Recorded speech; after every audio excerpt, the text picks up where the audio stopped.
Good morning. ഇന്നത്തെ നമ്മുടെ പരിപാടി BMW ആയിട്ട് ഡ്രിഫ്റ്റിങ്ങിന് പോവാണ്. ഇവിടെ അതിരാവിലെ ആയി, അതുകൊണ്ട് ഞാൻ ഗുഡ് മോർണിംഗ് പറഞ്ഞത്. നാട്ടില് ചിലപ്പോൾ ഉച്ചയായിരിക്കാം, രാത്രി ആയിരിക്കാം ഞാൻ വീഡിയോ അപ്ലോഡ് ചെയ്യുന്ന പോലെ. ഇവിടെ അതിരാവിലെ ആണ്. പോവാം.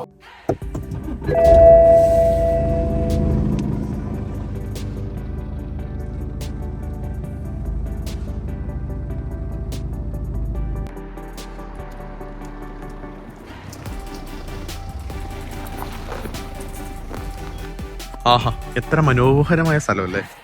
നേരമൊക്കെ അതെ പെരപരാന്ന് വെളുത്ത് വരുന്നുള്ളൂ. ജെറ്റൊക്കെ ഓടിച്ച് കളിക്കുന്നുണ്ട് ചെക്കന്മാര്. അപ്പോ നമ്മുടെ വീടിനടുത്തുള്ള സ്ഥലം കേട്ടോ. ഭയങ്കര ബ്യൂട്ടിഫുൾ ആണ്. UK എനിക്ക് ഭയങ്കര ഇഷ്ടപ്പെട്ട സ്ഥലങ്ങളാണ്.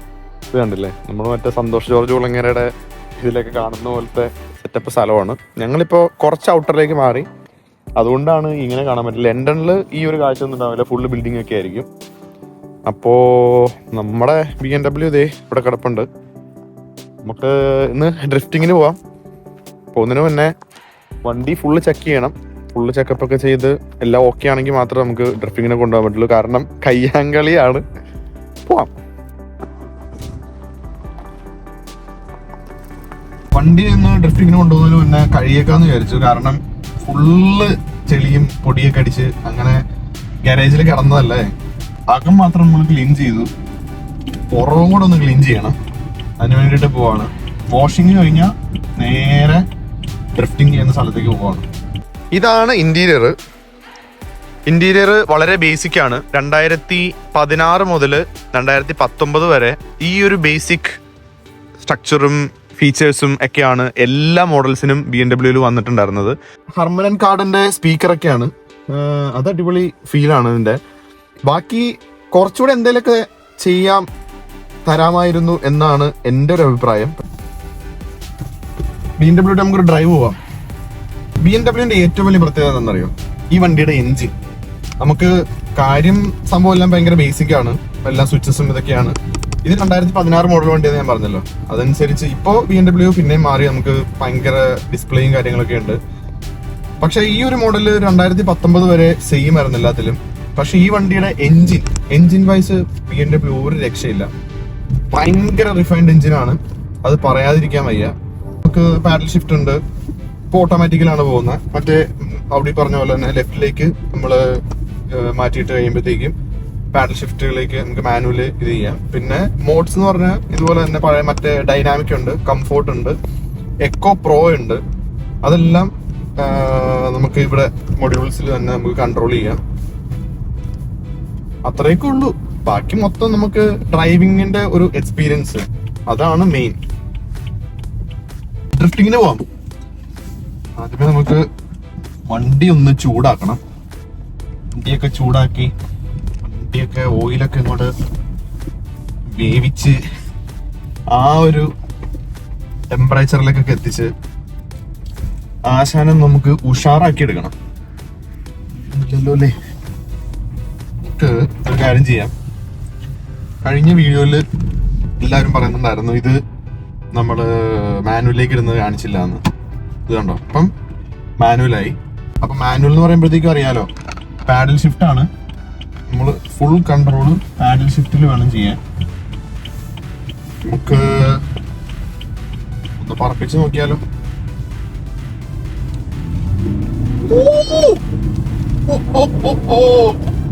എന്റെ അമ്മച്ചി, ഞാൻ വിചാരിച്ചത് ട്രാക്ടറൊക്കെ. എന്റെ അമ്മ,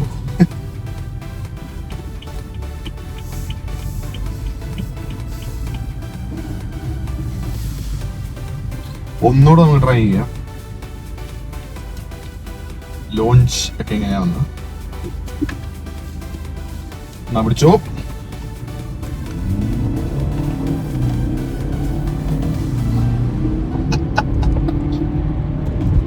എന്റെ പൊന്നെ, പേടിയായിട്ട് വയ്യ. ഒരു രക്ഷയില്ല കേട്ടോ, ഒരു രക്ഷയില്ല. ഇതാണ് BMW എഞ്ചിൻ നോയ്സ്. എന്റെ പൊന്നെ, ഇതാണ് ഇന്ന് നമ്മൾ ഡ്രിഫ്റ്റിംഗ് ചെയ്ത് പഠിക്കുന്ന സ്ഥലം. എപ്പോഴും ഇങ്ങനെ ഒരു വെറ്റ് രീതിയിൽ ഫ്ലോർ നനച്ച് അവർ സെറ്റപ്പ് ചെയ്ത് ഇടും. ഇവിടെ വേണം നമ്മൾ നമ്മുടെ പാഠവങ്ങളെല്ലാം പഠിച്ച് റെഡിയാക്കി ഡ്രിഫ്റ്റിങ്ങിന് പോകാൻ. നമ്മൾ ഡ്രിഫ്റ്റ് ചെയ്യാൻ പോകുമ്പോഴത്തേക്കും എല്ലാം ഓഫ് ചെയ്തിടാൻ പറയും. ഇതിൽ തന്നെ സ്പോർട്ട് പ്ലസ് എന്ന് പറഞ്ഞൊരു മോഡുണ്ട്. അത് ഞാൻ സ്ക്രീനിൽ കാണിച്ചു തരാം. കണ്ടോ, dynamic driving with limited driving stabilization. Mode on ചെയ്ത് ട്രാക്ഷൻ സ്വിച്ചും സകലമാന സാധനങ്ങളും നമ്മൾ ഞെക്കിപ്പിടിച്ച് എല്ലാം കൂടെ ഓഫ് ചെയ്തു. അതോടുകൂടി കാറ് പമ്പരം പോലെ കിടന്ന് കറങ്ങും. അതായിരിക്കും അവസ്ഥ. സ്റ്റിയറിംഗ് കൺട്രോൾ എന്ന് പറയുമ്പോഴത്തേക്കും ഒരു രക്ഷയില്ലാത്ത സ്റ്റിയറിംഗ് ഹാൻഡിലിംഗ് അറിയാവുന്നവർക്ക് മാത്രമേ ഡ്രിഫ്റ്റിങ്ങിന് പറ്റുള്ളൂ. അതുപോലെ ക്ലച്ചും ആക്സിലറേറ്ററും നമുക്ക് മാനേജ് ചെയ്യാൻ പറ്റണം. എല്ലാം കൂടെ ഒരു മൾട്ടി ടാസ്കിംഗ് ആയിരിക്കും. തല ചട്നി ആവും. ഇത് ഓട്ടോമാറ്റിക് ആയതുകൊണ്ട് ലെഫ്റ്റ് ലെഗിന് പ്രത്യേകിച്ച് ഉപയോഗമൊന്നും ഉണ്ട് എന്നാണ് നമ്മൾ വിചാരിച്ചത്. പക്ഷെ ഇവിടെ ബ്രേക്ക് ലെഫ്റ്റ് കാലുകൊണ്ട് നമ്മൾ ചവിട്ടി പിടിച്ചിട്ട് റൈറ്റ് കാലുകൊണ്ട് വേണം ആക്സിലേറ്റർ അഡ്ജസ്റ്റ് ചെയ്യാനുണ്ട്. ജീവിതത്തിൽ ഒരിക്കലും നമ്മൾ ലെഫ്റ്റ് കാലുകൊണ്ട് ബ്രേക്ക് അഡ്ജസ്റ്റ് ചെയ്തിട്ടില്ല. അതുകൊണ്ട് കുറച്ച് ബുദ്ധിമുട്ടായിരുന്നു. ലെഫ്റ്റ് കാലുകൊണ്ട് ബ്രേക്ക് അഡ്ജസ്റ്റ് ചെയ്ത് ആക്സിലേറ്റർ കൊടുത്ത് സ്റ്റിയറിംഗ് കൺട്രോൾ ചെയ്യാന്നുള്ളത്. അത് നമ്മുടെ പണ്ടത്തെ ബുള്ളറ്റ് ലെഫ്റ്റ് സൈഡിൽ നിന്ന് മാറിയിട്ട് റൈറ്റ് സൈഡിൽ ഗിയർ വരുമ്പോഴത്തേക്കും ആദ്യമേ നമുക്കൊരു കൺഫ്യൂഷൻ അല്ലേ. ആ സെയിം സെറ്റപ്പ് ആയിരുന്നു. കുറേയൊക്കെ നമ്മള് എന്തൊക്കെയോ കാണിച്ചു കൂട്ടി. ഇടത്തെക്കാലും വലത്തെക്കാലും ആകെ കൺഫ്യൂഷൻ ആവും. അങ്ങനെ ഡ്രിഫ്റ്റിങ്ങിന് സെറ്റപ്പ് ഇത്രേ ഉള്ളൂ.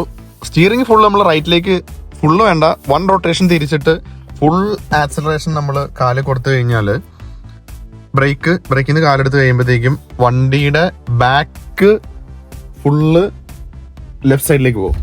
അതായത് നമ്മൾ റൈറ്റിലേക്ക് സ്റ്റിയറിംഗ് തിരിച്ചു, എന്നിട്ട് ബ്രേക്കിൽ നിന്ന് കാലെടുത്ത് ഫുൾ ആക്സിലറേഷൻ കൊടുത്തു കഴിഞ്ഞാൽ റിയർ വീൽ ഡ്രൈവ് കൂടെ ആയതുകൊണ്ട് വണ്ടിയുടെ ബാക്ക് സ്ലൈഡ് ചെയ്ത് ലെഫ്റ്റിലേക്ക് പോകും. നമ്മൾ ലെഫ്റ്റിലേക്ക് ഫുൾ ടേൺ ചെയ്ത് ഈ സെയിം പരിപാടി ചെയ്ത് കഴിഞ്ഞാൽ വണ്ടിയുടെ ബാക്ക് നേരെ റൈറ്റിലേക്ക് പോകും. ഇതാണ് സംഭവം. സ്റ്റിയറിംഗ് ലെഫ്റ്റ് ആണെങ്കിൽ വണ്ടിയുടെ ബാക്ക് പോകുന്നത് റൈറ്റിലേക്ക് ആയിരിക്കും. സ്റ്റിയറിംഗ് റൈറ്റ് ആണെങ്കിൽ വണ്ടിയുടെ ബാക്ക് പോകുന്നത് ലെഫ്റ്റിലേക്ക് ആയിരിക്കും. ലെഫ്റ്റിലേക്കാണെന്ന് പറഞ്ഞു കഴിഞ്ഞാൽ നമ്മൾ ഒരു റൊട്ടേഷൻ കഴിയുമ്പോഴത്തേക്കും പിന്നെ വണ്ടി അങ്ങനെ പൊക്കോണ്ടിരിക്കും. അത് മാനേജ് ചെയ്യാനായിട്ട് നമ്മൾ തിരിച്ച് കൺട്രോൾ ചെയ്ത് ഒരു ഹാഫ് റൊട്ടേഷനിലിട്ട് ഇങ്ങനെ കൺട്രോൾ ചെയ്തുകൊണ്ടിരിക്കുക. ഞാൻ എൻ്റെ വീഡിയോ കാണിച്ചു തരാം.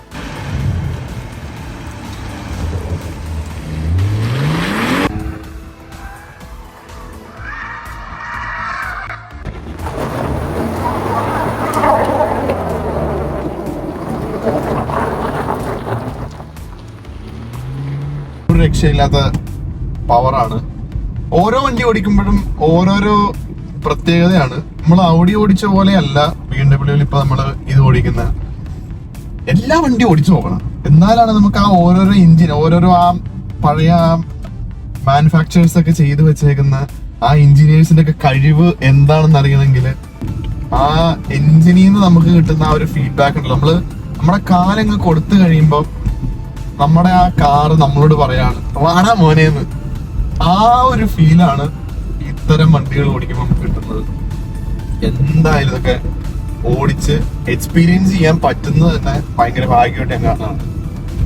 അപ്പോ കാണാം.